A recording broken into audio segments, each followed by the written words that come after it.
देखो apparent weight of man in A lift, ठीक। अब सुनना क्या कह रहा, फर्स्ट केस कह रहा है when the lift move upward with acceleration as figure. मतलब क्या है, अगर ये लिफ्ट, अगर जब ध्यान दो, जब हम लिफ्ट में बैठते हैं तो अगर लिफ्ट ऊपर की तरफ जाती है तो यहाँ पर ये केसेस जो चल रहे हैं 4 केसेस हैं। मतलब अगर हम कोई भी लिफ्ट में अंदर बैठते हैं तब हमको वेट ज़्यादा लगता है, वेट कम लगता है, बिल्कुल इक्वल लगता है, जिसको बोलते हैं भारहीनता का अनुभव होना, भारहीनता का अनुभव ना होना, या फिर कोई चीज़ में ना होना। तो पहला केस आ रहा है कि अगर जो है लिफ्ट में अंदर बैठे कोई मास यहाँ पर रखा हुआ है तो लिफ्ट ऊपर की तरफ जा रही है, तो इक्वेशन हमारी क्या बनी, R माइनस एम जी।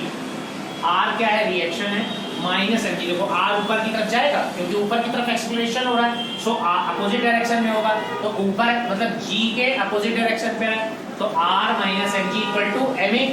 क्लियर। सो क्या हो जाएगा, एम जी को जब ट्रांसपोज कर दोगे तो क्या हो जाएगा, R equal to M A plus M ji.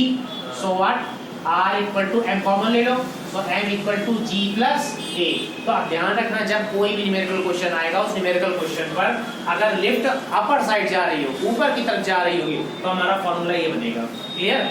m पता ही है आपको, मास है, g ग्रेविटी पता ही है, a क्या है, एक्सेलरेशन है, वैल्यू पुट अप कर दोगे आंसर आपके सामने आएगा। पर ये केस क्या है, ऊपर जा रहा है। सेकंड क्वेश्चन है, तो देखो ये लिखा हुआ है क्या, apart weight of the man inside the increases. क्या फील करेगा तब ये, जब ऊपर जाने पर हमारा वेट क्या होगा, इंक्रीज फील होगा। मतलब क्या होगा, वेट ज्यादा फील हो जाएगा। समझ गए।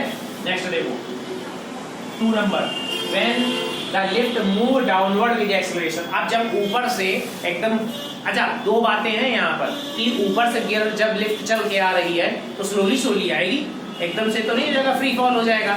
तो पॉइंट नंबर 2 क्या कह रहा है, अच्छा डाउन साइड में आएगी, तो क्या लिखा क्या, M G minus R equal to M ए।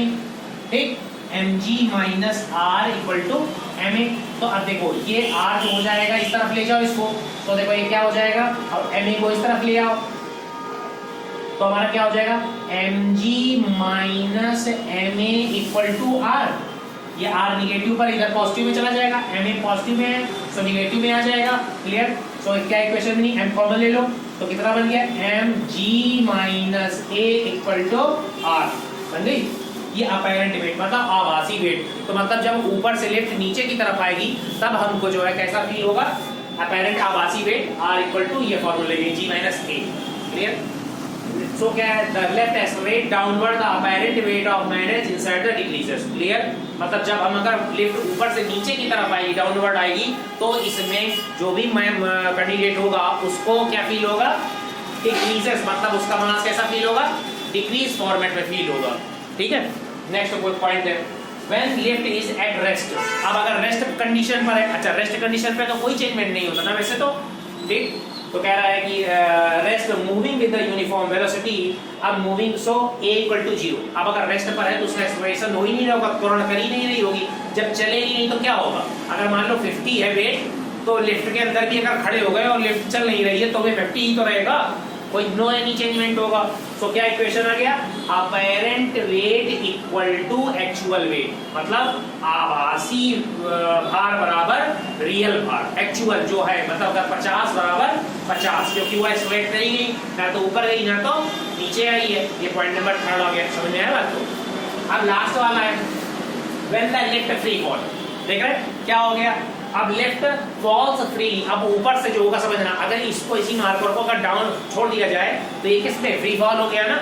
हाँ मतलब, और जब फ्री फॉल होता है तो किससे जाएगा, 9.8 से, यही तो जाएगा 9। कोई भी चाहे 2 kg की चाहे 4-5 kg की सब चीजों को अगर फ्री फॉल कर देंगे तो कैसे आएंगी, सब इक्वल नीचे गिरेंगी आके ना। तो 5 से और उसके वेट से कोई लेना देना नहीं होगा।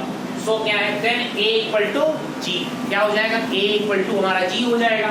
जो एक्सेलरेशन होगा वही तो g होगा, क्योंकि यहाँ पर फ्री फॉल है। देखिए देखो 9.8 है तो 9.8 से ही तो गिरा है, तो एक्सेलरेशन बराबर क्या, ग्रेविटी हो जाएगा। So a equal to G. तो वैल्यू पुट अप कर लो, r equal to M G minus A था, g माइनस ए था फॉर्मूले में पीछे, तो g माइनस ए की जगह पर क्या लिख सकते हो, अभी यहाँ पर g लिख सकते हो, तो g माइनस जी कैंसिल, तो कितना बचा 0।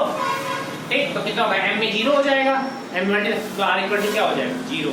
तब यहाँ पर जो है रिएक्शन क्या होगा, कुछ नहीं रिएक्शन होगा, r इक्वल टू 0 की वैल्यू आएगी। क्लियर, ये 4 केसेस है, कंप्लीट हो गया।